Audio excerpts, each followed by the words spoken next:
सभी दोस्तों को नमस्कार। दोस्तों आज मैं आपके लिए आरपीएससी के द्वारा गत परीक्षाओं में पूछे गए राजस्थान के भूगोल के महत्वपूर्ण प्रश्न लेकर आया हूं। प्रश्नों की संख्या दोस्तों 50 है। 50 प्रश्न दोस्तों जो आरपीएससी ने पूछे हैं वही मैं आपसे पूछूंगा। ठीक है। 14 तारीख को आप सभी को पता है 14 मई को भाई जो अपना ईओआरओ का एग्ज़ाम है 14 मई के दिन। तो कितने शिफ्ट में दोस्तों? 2 शिफ्ट में है। पहली शिफ्ट अपनी 10 बजे से 12 बजे तक चलेगी। उसके बाद दूसरी शिफ्ट अपनी चलेगी 2 बजे से लेकर 4 बजे तक।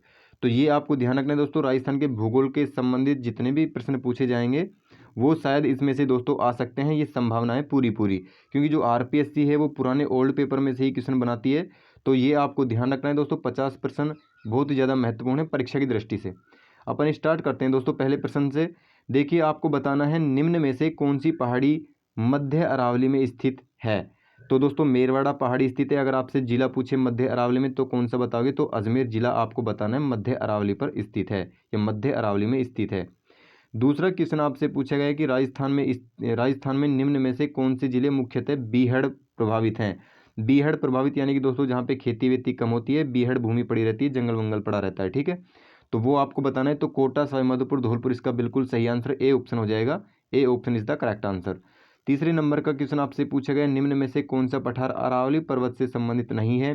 नहीं है दोस्तों, आपको ध्यान रखना है। एग्जाम में नहीं है तो उस पर गोला कर लेना। ये काफ़ी बार एग्जाम में क्या है, गलत करवाता है। तो देखिए लसाड़िया का पठार है, ये भी अरावली के अंतर्गत आता है। उड़िया का भी आता है और भोराट का भी आता है। तो इसका सी ऑप्शन है, ये बिल्कुल सही आंसर हो जाएगा।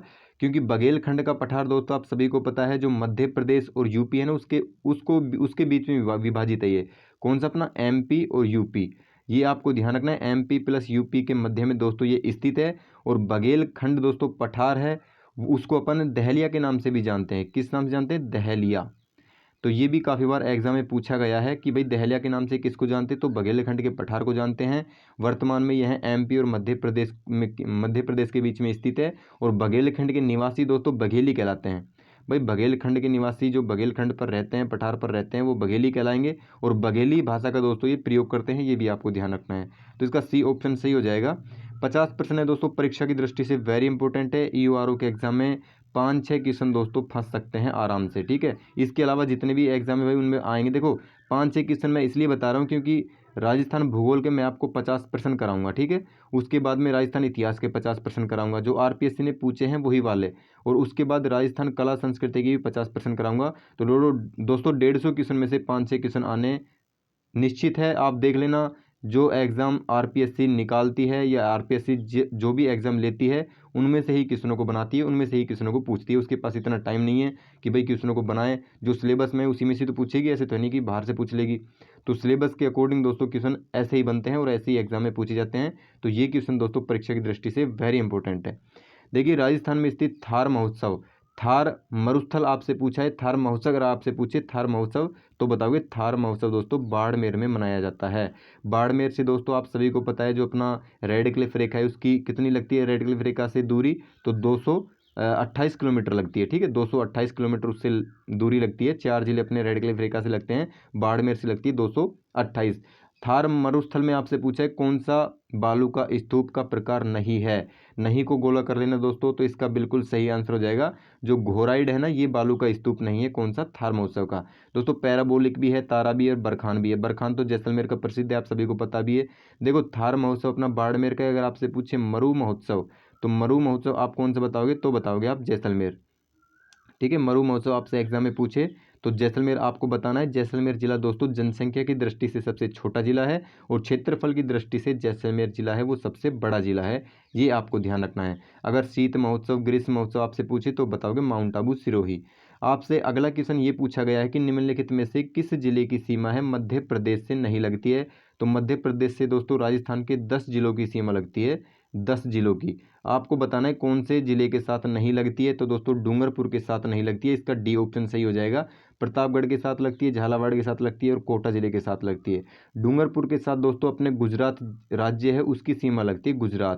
गुजरात के साथ दोस्तों इसकी सीमा लगती है डूंगरपुर और बांसवाड़ा। और यहाँ पे दोस्तों बागड़ी बोली बोली जाती है, बागड़ी। ठीक है, बागड़ क्षेत्र कौन सा कहलाता है? तो बागड़ क्षेत्र अपना दोस्तों डूंगरपुर बांसवाड़ा कहलाता है। डूंगरपुर में दोस्तों आदिवासियों का कुंभ लगता है जिसको अपन वेणेश्वर नाम से जानते हैं। और माघ पूर्णिमा के दिन दोस्तों ये मेला लगता है, माघ पूर्णिमा। ठीक है, त्रिवेणी संगम पर लगता है, माघ पूर्णिमा के दिन लगता है। सोम माही जाखम नदियों का वहाँ पे संगम है, वहाँ पे लगता है डूंगरपुर जिले में। तो इसका डी ऑप्शन बिल्कुल सही हो जाएगा। छठे नंबर का प्रश्न दोस्तों आपसे पूछा है, बांसवाड़ा और डूंगरपुर के मध्य के भूभाग को किस नाम से जाना जाता है? तो काठल के नाम से दोस्तों। प्रतापगढ़ वाला क्षेत्र है वो काठल के नाम से उसको जानते हैं, ठीक है, प्रतापगढ़ वाला। भाकर के नाम से देखें अपन, गिरवा के नाम से देखें तो भाकर दोस्तों सिरोही वाला क्षेत्र है वो कहलाता है भाकर। अगर गिरवा की बात करें तो दोस्तों मोस्टली उदयपुर वाला क्षेत्र है वो गिरवा के नाम से इसको जानते हैं। और मेवल के क्षेत्र के नाम से, मेवल जो अपना क्षेत्र है दोस्तों डूंगरपुर और बांसवाड़ा वाला क्षेत्र कहलाता है, मेवल के नाम से दोस्तों उसको जानते हैं। तो इसका डी ऑप्शन है वो बिल्कुल करेक्ट आंसर हो जाएगा, D is the correct answer. आगे देखिए आपसे पूछा गया है 7वें नंबर का प्रश्न दोस्तों, उदयनाथ पर्वत दोस्तों आप सभी को पता भी है, जहाँ पे अपना बाला किला स्थित है, यानी कि इसका सी ऑप्शन बिल्कुल सही हो जाएगा। बाला किला अपना कहाँ पे स्थित है? बाला किला अपना अलवर जिले में है, मूसी महारानी की छतरी है। और भानगढ़ तो बहुत फेमस है दोस्तों, भानगढ़ का किला जिसको अपन भूतिया किला बोलते हैं, ये भी यहाँ पे भरतरी का मेला भी यहाँ पे लगता है। और दोस्तों राजस्थान का सिंह द्वार भी बोलते हैं, राजस्थान का स्कॉटलैंड भी इसको बोलते हैं। स्कॉटलैंड दोस्तों क्यों बोलते हैं? क्योंकि यहाँ पे दोस्तों सबसे ज़्यादा शराब बनती है, शराब बनती है। तो दोस्तों यहाँ पे शराब पीने वाले भी बहुत है, बिक्री भी सबसे ज़्यादा अलवर जिले में होती है। तो इसका सी ऑप्शन बिल्कुल सही हो जाएगा। आगे देखिए 8वें नंबर का प्रश्न आपसे पूछा गया है कि निम्न में से कौन सा जिला है वो राजस्थान के दक्षिणी पूर्वी भाग में स्थित है? तो दोस्तों अपना डी ऑप्शन बिल्कुल सही हो जाएगा। 12 जिला अपना कहाँ पे स्थित है? तो दक्षिण पूर्वी भाग में स्थित है। आगे 9वें नंबर का क्वेश्चन आपको बताना है कि राजस्थान का वह जिला कौन सा है जिसका भौगोलिक व सामाजिक वातावरण या पर्यावरण तथा राजनीतिक सीमा है वो उत्तर प्रदेश और मध्य प्रदेश से मिलती है? तो इसका दोस्तों धौलपुर बिल्कुल सही आंसर हो जाएगा, क्योंकि धौलपुर है वो अपना पूर्वी जिला कहलाता है, ठीक है। आपसे पूछे पूर्व का प्रवेश द्वार किसको कहते हैं? तो इसका करेक्ट आंसर आपको क्या बताना है? धौलपुर बताना है, ठीक है। पूर्व का प्रवेश द्वार दोस्तों धौलपुर, यानी पूर्व का प्रवेश द्वार आपसे पूछे तो धौलपुर को कहते हैं। अगर राजस्थान का प्रवेश द्वार आपसे पूछे तो आप बताओगे राजस्थान का प्रवेश द्वार हो जाएगा भाई भरतपुर। राजस्थान का प्रवेश द्वार अपना भरतपुर हो जाएगा प्रवेश द्वार। अगर आपसे पूछे राजस्थान का सिंह द्वार तो अलवर बताओगे, अलवर क्या है? राजस्थान का सिंह द्वार है, ठीक है, ये भी आपको ध्यान रखना है। अगर मानसून का प्रवेश द्वार आपसे पूछे, मानसून का प्रवेश द्वार कौन सा है? तो मानसून का प्रवेश द्वार दोस्तों अपना हो जाएगा बांसवाड़ा। मानसून का प्रवेश द्वार कौन सा है? तो बांसवाड़ा दोस्तों मानसून का प्रवेश द्वार है। बांसवाड़ा दोस्तों दक्षिण का प्रवेश द्वार भी कहलाता है, ये भी आपको ध्यान रखना है। अगर आपसे पूछे भाई रेगिस्तान का प्रवेश द्वार किसको कहते हैं? रेगिस्तान का प्रवेश द्वार दोस्तों काफ़ी बार एग्जाम में पूछा गया है, तो ये बोलते हैं अपन किसको? ये अपन बोलते हैं जोधपुर को। राजस्थान का प्रवेश द्वार कौन सा कहलाता है? जोधपुर कहलाता है, जहाँ पे अपना मेहरानगढ़ का किला है वो स्थित है। आगे देखिए इसका अपना धौलपुर बिल्कुल सही आंसर हो जाएगा। आपसे पूछा गया है कि बाड़मेर के जो सिवाना पहाड़ी आप सभी ने सुनी होगी, बाड़मेर जिले में स्थित है। सिवाना पहाड़ी क्षेत्र में स्थित गोलाकार पहाड़ियाँ किस नाम से जानी जाती है? तो 56 की पहाड़ियों के नाम से भी उसको जानते हैं और नाकोड़ा पर्वत के नाम से भी उसको जानते हैं। तो दोनों इसका बिल्कुल सही आंसर हो जाएगा, सी इज द करेक्ट आंसर दोस्तों। आगे देखिए 11वें नंबर का प्रश्न आपसे पूछा गया है कि निम्न में से कौन सा समूह, आपको समूह बताना है राजस्थान की पर्वत चोटियों का उसकी ऊंचाई के अनुसार अवरोही क्रम का सही क्रम दर्शाता है। अवरोही क्रम दोस्तों आप सभी को पता है, अवरोही का मतलब होता है घटता क्रम। घटता क्रम कैसे होगा दोस्तों? घटता क्रम यानी सबसे पहले अपनी आएगी बड़ी चोटी। जैसे सबसे पहले भाई कौन सी चोटी आती है? सबसे पहले बड़ी चोटी आएगी, फिर उसके बाद छोटी आएगी, फिर उससे छोटी आएगी, फिर उससे छोटी आएगी, फिर सबसे छोटी आएगी। ये होता है अवरोही क्रम। और एक होता है आरोही क्रम। आरोही मतलब दोस्तों आप सभी को पता है, आरोही का मतलब होता है बढ़ता क्रम, ठीक है। बढ़ता क्रम कैसे भाई? बढ़ता क्रम जैसे सबसे छोटी पहले लिखेंगे अपन आरोही क्रम में, सबसे पहले छोटी, फिर उससे बड़ी, फिर उससे बड़ी, फिर सबसे बड़ी। तो ये होता है आरोही क्रम बढ़ते क्रम में, और घटते क्रम में होता है अवरोही क्रम। तो दोस्तों इसका सही आंसर क्या हो जाएगा? तो इसका सही आंसर ऑप्शन नंबर ए हो जाएगा। सबसे बड़ी पहाड़ी टोडगढ़ आती है, फिर उसके बाद खो आती है, फिर बिलाली आती है, फिर रोजा भाकर आती है। और बिलाली पहाड़ी आप सभी को पता है अपने अलवर जिले में स्थित है, अलवर जिले में बिलाली पहाड़ी। तो इसका दोस्तों ए ऑप्शन है वो बिल्कुल सही हो जाएगा। 12वें नंबर का प्रश्न आपसे पूछा गया है कि राजस्थान के संलग्न जिले आपको बताने कौन से हैं? तो राजस्थान के संलग्न जिले, इसका दोस्तों ऑप्शन नंबर कौन सा सही आंसर हो जाएगा? तो सिरोही, पाली, और इसका बिल्कुल करेक्ट आंसर नागौर है, यानी इसका सी ऑप्शन है वो बिल्कुल सही आंसर हो जाएगा। राजस्थान के संलग्न जिले हो जाएंगे ये। 13वें नंबर का प्रश्न आपसे पूछा गया है कि राजस्थान के पश्चिमी मरुस्थलीय भाग की जो चट्टानें हैं वो किस भूगर्भिक काल की है। आपसे काल का क्वेश्चन एग्जाम में पूछा जा सकता है। तो पश्चिमी मरुस्थल दोस्तों आप सभी को पता है जुरासिक और अपना इयोसिन युग है उसके काल की है। तो इसका डी ऑप्शन दोस्तों बिल्कुल सही आंसर हो जाएगा। 13वें नंबर का प्रश्न आपको बताना है रेगिस्तान क्षेत्र में निम्न कागार हैं दोस्तों, निम्न कागारों से घिरी जो पलाया झील है उसको किस नाम से जानते हैं। तो उसको दोस्तों खडीन के नाम से जानते हैं। इसका सी ऑप्शन बिल्कुल सही हो जाएगा। आपसे पूछा गया है आक्कलवुड फॉसिल पार्क, बताओ आक्कलवुड फॉसिल पार्क आपसे पूछा गया है। तो ये कौन से जिले में, सबसे पहले ये आपको ध्यान रखना है, ये दोस्तों जैसलमेर जिले में स्थित है। कौन से जिले में है, ये जैसलमेर जिले में स्थित है। जैसलमेर को दोस्तों आप सभी को पता है, यहाँ पे पोखरण जैसलमेर में रामदेव जी का प्रसिद्ध मेला लगता है। और रामदेव जी एकमात्र ऐसे लोक देवता थे जो कवि भी थे। 24 वाणियाँ उन्होंने दोस्तों अपना ग्रंथ लिखा था। आपसे पूछा है आक्कलवुड फॉसिल पार्क किस प्राकृतिक भूभाग का वो है, भाग है, या किस प्राकृतिक भूभाग में स्थित है। तो इसका उत्तर पश्चिमी मरुस्थलीय भाग यानी इसका डी ऑप्शन बिल्कुल सही आंसर हो जाएगा।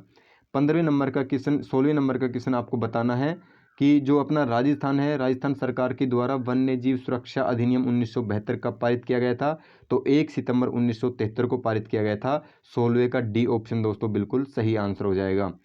17वें नंबर का क्वेश्चन आपसे पूछा है कि राजस्थान का क्षेत्रफल में सबसे बड़ा राष्ट्रीय उद्यान कौन सा है। दोस्तों क्षेत्रफल की बात जहाँ पे आती है तो इसका सही आंसर दोस्तों ऑप्शन नंबर राष्ट्रीय उद्यान हो जाएगा सी, रणथंभौर राष्ट्रीय उद्यान दोस्तों सबसे बड़ा है क्षेत्रफल में। ठीक है। आपसे पूछा गया है कि राजस्थान का क्षेत्रफल में सबसे छोटा अपना राष्ट्रीय पार्क कौन सा है। तो केवलादेव नेशनल पार्क हो जाएगा दोस्तों। पक्षी अभ्यारण्य है दोस्तों, ये एक सबसे विशालतम पक्षी अभ्यारण्य, बहुत अच्छा है, बहुत सुंदर भी है और विदेशी अपने पक्षी हैं, अनेक प्रकार के विदेशी पक्षी यहाँ पे आते हैं। ठीक है। तो नेशनल पार्क आपसे पूछा केवलादेव कौन से जिले में स्थित है। तो आप बताओगे भरतपुर जिले में दोस्तों केवलादेव अपना अभ्यारण्य स्थित है। तो भरतपुर इसका बिल्कुल सही आंसर होगा, यानी तीसरा option is the correct answer. आपसे सर्प उद्यान पूछा गया है। तो कोटा जिले में स्थित है। कोटा जिले को अपन औद्योगिक नगरी के नाम से जानते हैं, यानी शिक्षा के क्षेत्र में कोटा का महत्वपूर्ण योगदान है। शिक्षा नगरी अपन कोटा को बोलते हैं। आगे देखिए राजस्थान का पहला साइंस पार्क आपसे पूछे तो साइंस पार्क दोस्तों सबसे पहले कौन से जिले में लगाया गया था। जो जनसंख्या की दृष्टि से दोस्तों सबसे बड़ा जिला है और सबसे ज़्यादा मीणा जनजाति है वो वहाँ पे निवास करती है। तो इसका बिल्कुल करेक्ट आंसर दोस्तों ऑप्शन नंबर बी हो जाएगा जयपुर जिला। देखिए 21वें नंबर का प्रश्न आपसे पूछा गया है कि राजस्थान का पहला गिद्ध संरक्षण क्षेत्र कहाँ स्थित है। तो जोहड़ बीड़ यानी डी ऑप्शन इसका दोस्तों बिल्कुल सही आंसर हो जाएगा। ठीक है। 22वें नंबर का प्रश्न आपसे पूछा गया कि राजस्थान का सबसे बड़ा अभ्यारण्य कौन सा है। सबसे बड़ा अभ्यारण्य दोस्तों कौन सा हो जाएगा, मरु उद्यान हो जाएगा। अभ्यारण्य में आता है मरु उद्यान। मरु उद्यान दोस्तों जैसलमेर जिले में स्थित है और जैसलमेर का मरु महोत्सव भी फेमस है, आप सभी को पता भी होगा। इसका बिल्कुल सही आंसर ऑप्शन नंबर डी। देखो 23वें नंबर का क्वेश्चन आपसे पूछा गया कि राजस्थान में सर्वाधिक आखेट निषिद्ध क्षेत्र वाला जिला कौन सा है। तो जोधपुर हो जाएगा। जोधपुर में आपको बता चुका कि भाई मरुस्थल का प्रवेश द्वार किसको कहते हैं। तो मरुस्थल का प्रवेश द्वार अपन दोस्तों किसको कहेंगे, जोधपुर को ही कहेंगे।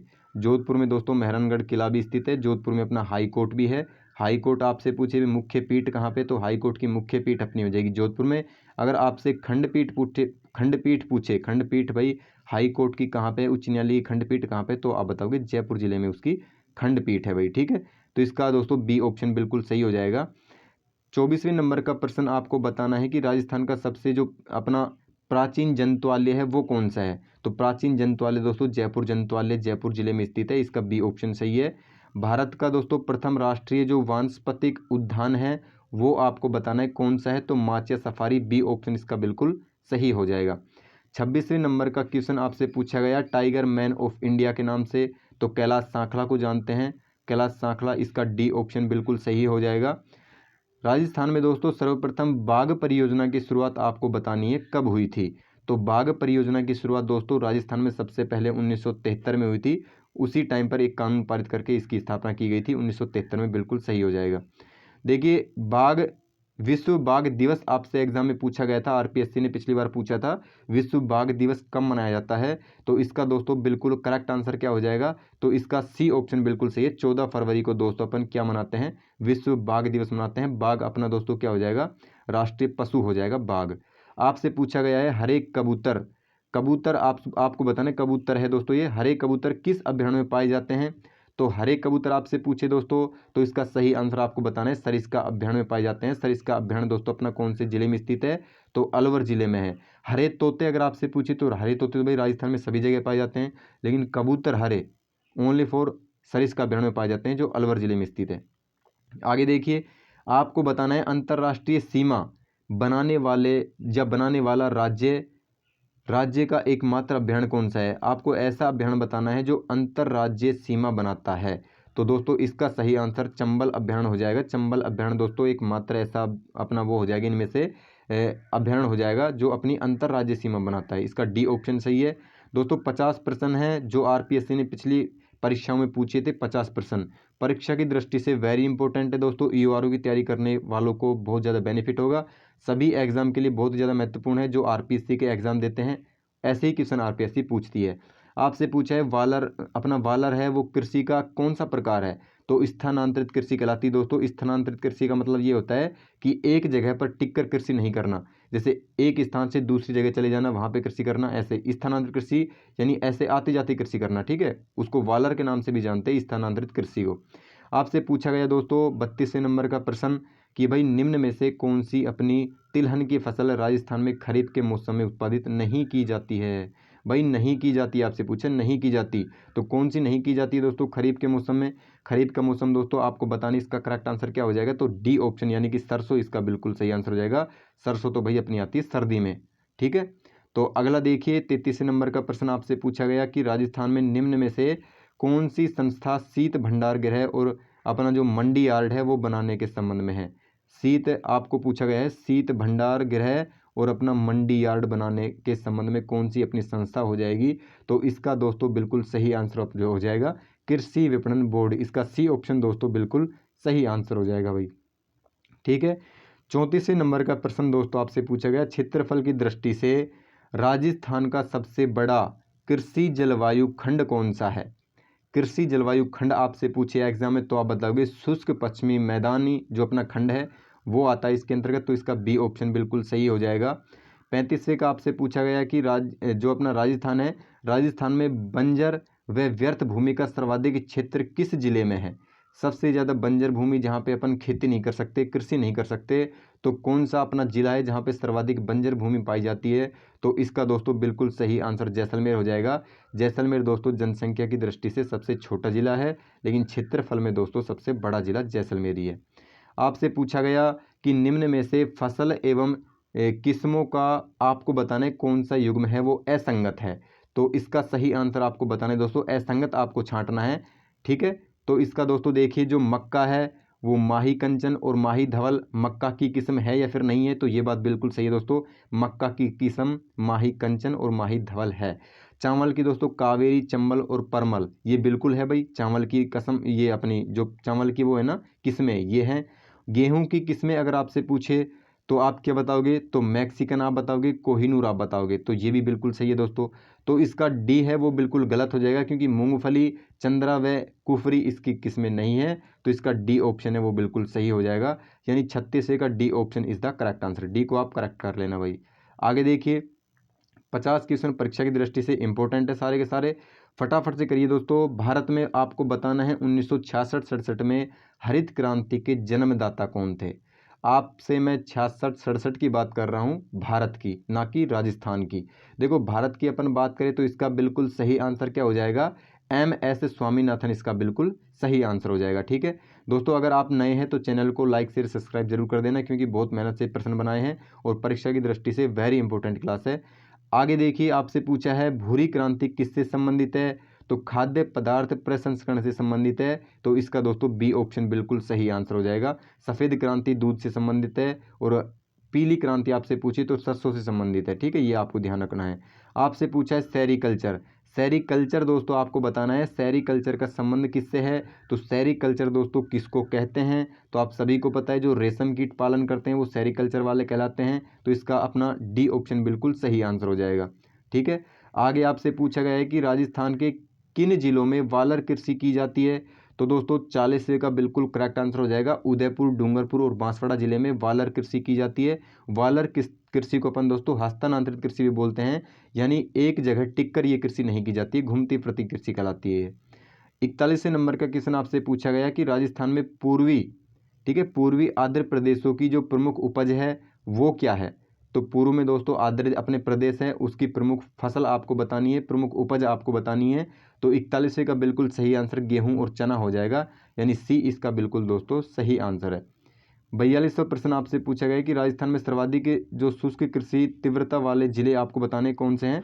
तो इसका सही आंसर क्या हो जाएगा, 42वें का सही आंसर दोस्तों ऑप्शन नंबर ए हो जाएगा, जैसलमेर और बाड़मेर है। ये दोस्तों अपने सर्वाधिक शुष्क कृषि तीव्रता वाले जिले हो जाएंगे। ठीक है, आगे देखिए आपसे पूछा गया है कि राष्ट्रीय शुष्क सिंचाई मिशन लागू आपको बताना है कब किया गया था। राष्ट्रीय शुष्क सिंचाई मिशन आपसे पूछा गया है। तो 43वें का दोस्तों बी ऑप्शन जून 2010 को किया गया था। इसका बिल्कुल सही आंसर ऑप्शन नंबर बी हो जाएगा। 44वें का नंबर आपको बताना है दोस्तों। 50 क्वेश्चन है परीक्षा की दृष्टि से, चैनल को लाइक शेयर सब्सक्राइब जरूर कर देना वरना आपकी पिटाई हो जाएगी। देखो 44वें का आपको बताना है कि मल्टी स्टेट आपको बताना है एग्रीकल्चर, जो अपना कॉम्पिटिटिवनेस योजना है, कॉम्पिटिटिवनेस योजना, ये आपको बताना है राजस्थान में किसके आर्थिक सहयोग से चलाई जा रही है। तो इसका दोस्तों सही आंसर 44वें का क्या हो जाएगा, तो इसका वर्ल्ड बैंक बिल्कुल सही आंसर हो जाएगा। इसके सहयोग से दोस्तों ये योजना चलाई जा रही है। 45वें नंबर का प्रश्न देखिए, आपको बताना है राज्य की सर्वाधिक हल्दी उत्पादित कहाँ से होती है, यानी कौन से जिले से दोस्तों हल्दी उत्पादित होती है। तो इसका सही आंसर उदयपुर हो जाएगा। उदयपुर का जो दोस्तों जो झाड़ोल है वहाँ से सर्वाधिक क्या है, हल्दी उत्पादित होती है, हल्दी का उत्पादन होता है। देखो 46वें नंबर का प्रश्न आपसे पूछा गया कि भाई जो अपना इंद्रधनुष है, तो इंद्रधनुष क्रांति का संबंध आपसे पूछा गया किससे है। तो अपना हो जाएगा कृषि एवं उससे संबंधित जो क्षेत्र हैं उससे है। तो इसका डी ऑप्शन बिल्कुल सही हो जाएगा। 47वें का प्रश्न आपसे पूछा गया कि भाई मिश्रित जो अपनी कृषि है उसमें क्या सम्मिलित है।